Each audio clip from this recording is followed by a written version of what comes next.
21 urte honen bilakaera honen hasiera ikerkuntza unitatean izan zen, Arturo Mona lehenengokoak izan ziren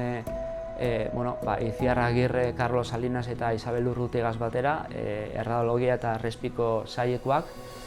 eurekin asko ikasitakoak, eta hortik aurrera gero eta jende gehiago etorri izan da, ospitaleko departamentu gehien bat, eta horrek ekarri dauena da bai estatistika horrena eta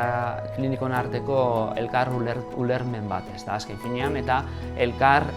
kidetza bat. Horrek esan nahi duena da, nik guk ulertu behar izan dugun eta ulertu behar dugu euren hizkuntzan hitz egitea, ulertzea, eta gero geuk datuak analizatu eta euren hizkuntzara plazaratzea. Aldiz, eurek ere ikasi behar izan dabe geuk geure metodologiak nola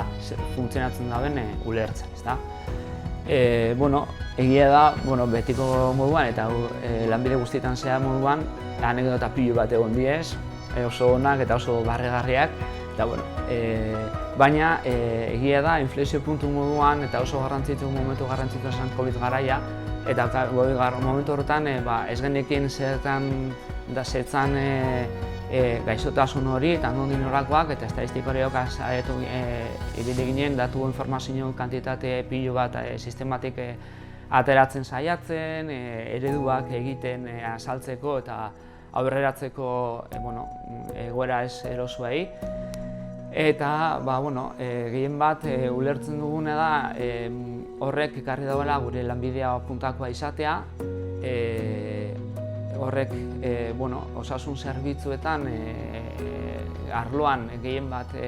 eredu aurrezaleak egitea eta osasun zerbitzu arloan informazioa nola plazaratu eta nola kudeatu erakutsi dugu, eta garrantzizkoa da baita bere matematikarioen presentzia handiagotzea osasun sistema. Labur bilduz, esan ginke, guk ere burua medikutzat daukagula, zenbakien medikua garela, zenbakiak analizatu eta tratatu egiten ditugula, eta azkenik eskerrak emon behar eskerronak antolatzen dabezan guztiei, ikerkuntza unitateari eta esiko langile guztiei.